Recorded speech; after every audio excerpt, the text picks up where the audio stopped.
Hi, this is János, it's Real World Audio, and today I'm sitting next to my turntable because I'm going to show you something that you will like. And this video today is for Edward Brockman, and as you guys know that he is building, I'm showing his channel here, and he's building his voice of Lancelot speakers, which are, let me just flip around. You see next to the void pipes, well, you can't see too much. So there, the back grills. So from this position, camera is mounted on the stand, so you can't really see anything. Sorry about that. It was worth a try. But he is building his, actually he is now on the 7th variation, and what he's doing is he's tuning his system, and in his latest videos he posted that he also did a dampening on his tone arm on the Headshell, and he used blue tack to dampen it because he observed that there are resonances with the Headshell, with the tone arm, and yes, it did take care of the resonances, but it also removed some of the life from the presentation. So if you want to listen to it, then here these are his latest 2 videos. So that's with the dampening, and that's when he removed the dampening, or I would say he used less dampening, and then you can hear the difference that without the dampening it's a little more alive. You can feel more the high frequency energy. With too much blue tack, yes, there is a feeling of control, but it's also kind of like the material is slowing down, and the high frequency energy is gone from the signal. And that's something really critical, how we take care of dampening for the tone arm and the Headshell, because most of the mainstream approach for that is just to get rid of any kind of vibration, resonances whatsoever, and make it the dead of the dead, so Day of the Dead. And yeah, that clears things up, but it also makes for a very clinical, very sterile presentation where it doesn't make your feet move, so there's no life in it. It's kind of like going to see a surgery, but you end up in the morgue, and you are watching an autopsy. Yeah, there is blood, you see all the organs, you can touch the bowels and everything, it's all there, but it's dead. It's all dead. And so what can you do? How is there another approach than developing space age materials for tone arms and Headshells, and making sure everything is as dead silent as possible? Or can we do something different, and something that you and I can do at home, and you don't have to buy $1 million factory and have the craziest ideas with the highest level of engineering skills to produce them? Or if you don't have that, then you have to pay a car's worth to buy those products. Sure, you can do any of those things if you can do it.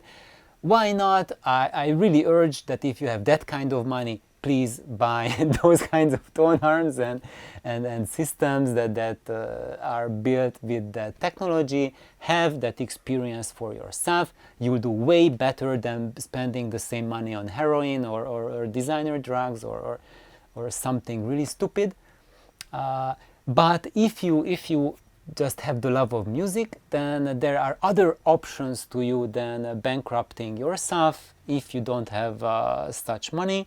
And one of that I have already shared with you guys, and that's about that tone arm, the Sony PUA tone arm. I don't know if you can see it on the video, but there what I have done is this is a metal tone arm, and I have added a piece of wood. Maybe I should remove the camera and get it closer so you guys can see it better.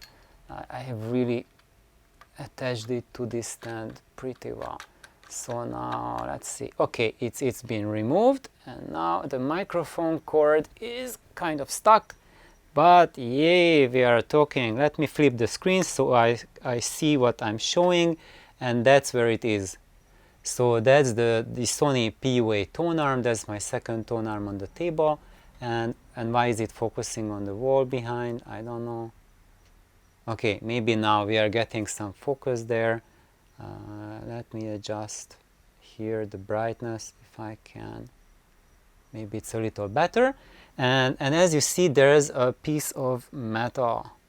I mean, piece of wood attached to the arm. And I am using Teflon tape to wrap around it. And what I am doing this way is that I'm coupling the resonances, the dampening properties of wood to the metal arm.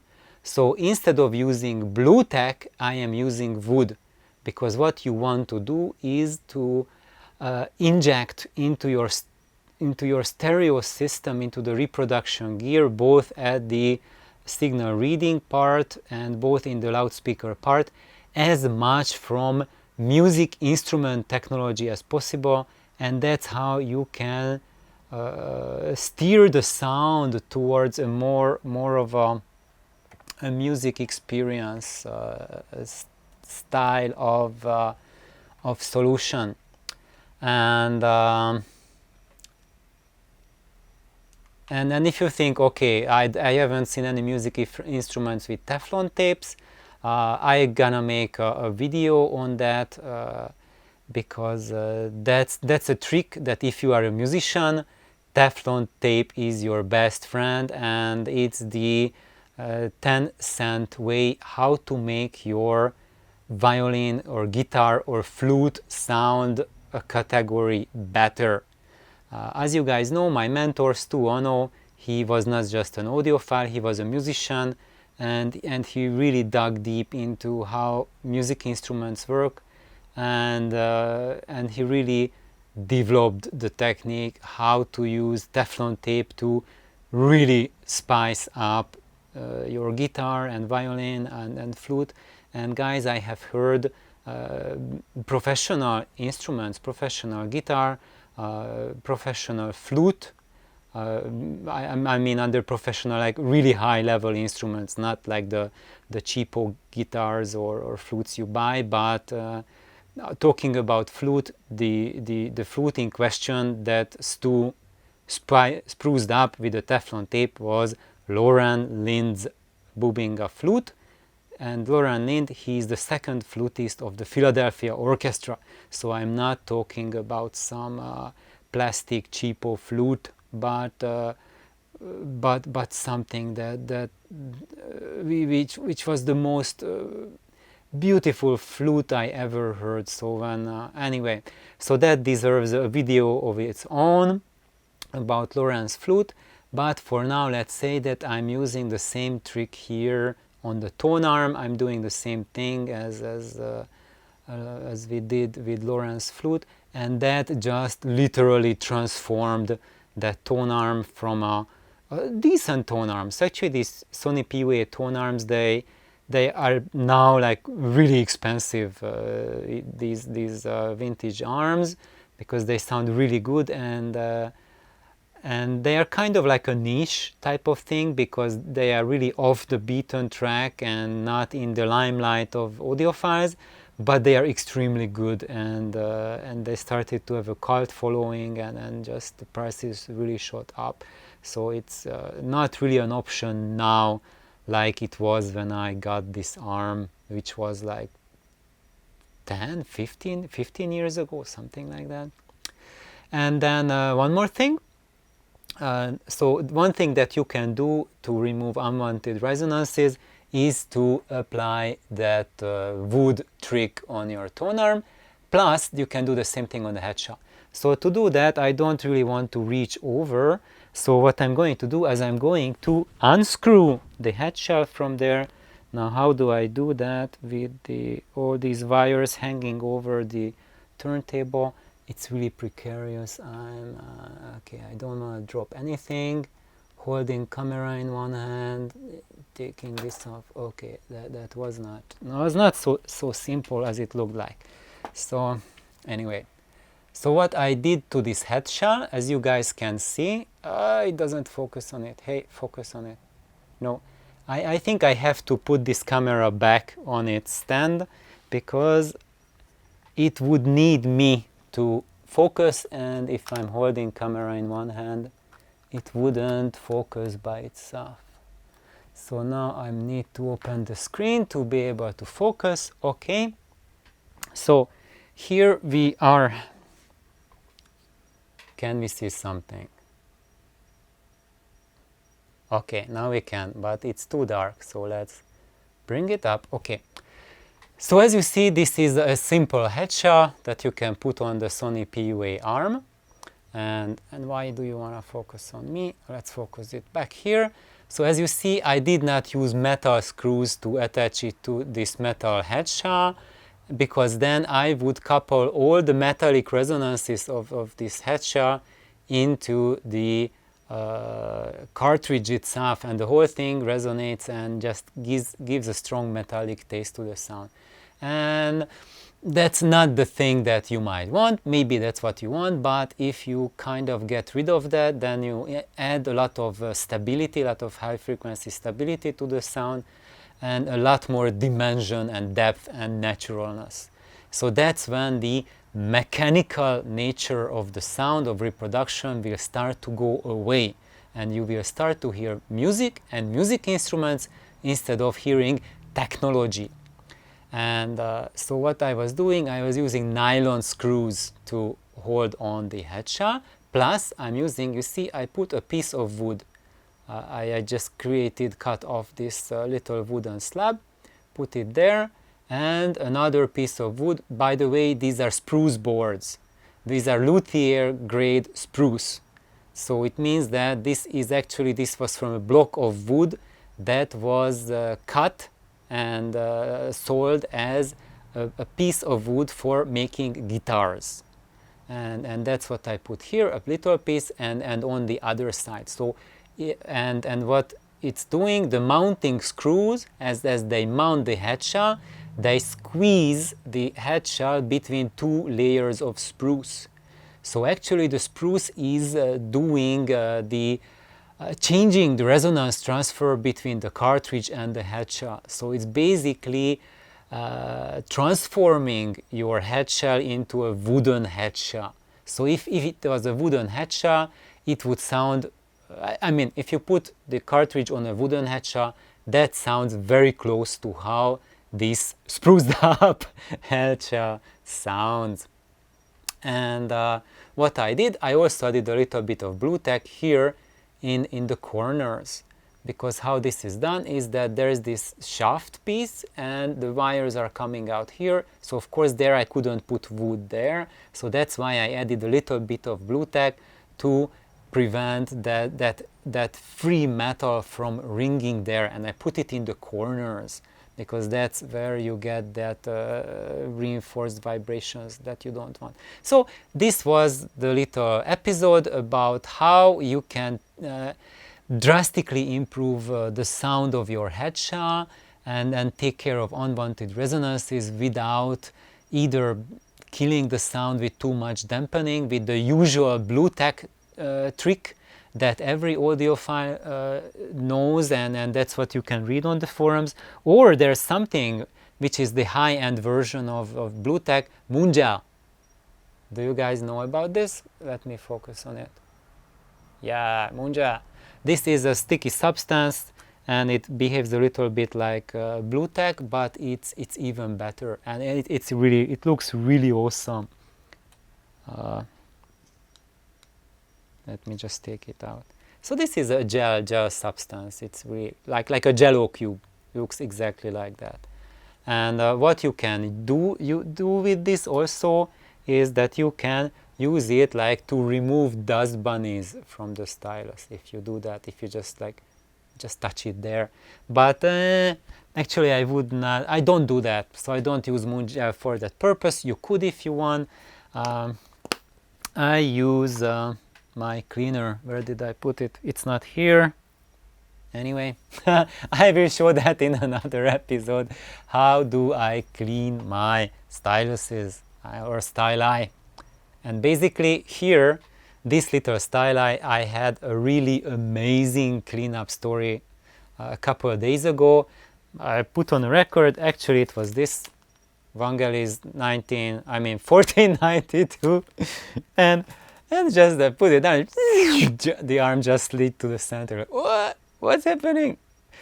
And then I, got it, clean the style, clean the tip. Same thing. So I took it off, looked at it under the microscope, and holy crap, there was a piece of fluff, but it was wound around the tip, around the whole assembly, not just the tip, but also around the cantilever, and multiple layers. I had to use tweezers to untie it and tweeze it off, and then you have to be really careful because you don't want to snap off the cantilever. But sometimes it can be so bad that if it picks up a really bad dust bunny, it can get really stuck there like that. And actually, I never ever during 20 years I have seen such a bad case of dust bunnies, fluff stuck around a stylus, but it just happened a few days ago. And sometimes if it might happen to you, and it was wound around so tightly that I didn't even see with my eyes that there was some fluffy fibrous material wound around the tip. It just looked black because it was a black color. It just looked weird. I didn't even see the tip there. So anyway, that was a little bit of sidetrack to this video, but that's just like if you have a turntable, then sometimes things like that can happen, especially here in Hawaii. It's just incredibly dusty, and now that we have the volcanic activity on Big Island because of the VOG, there's much more dirt and stuff in the air. And I just cleaned thoroughly my turntable a couple of days ago, and just before I shot this video, everything was like a little fluff and dust, and it looked like no one did any cleaning in months, so I had to wipe everything clean.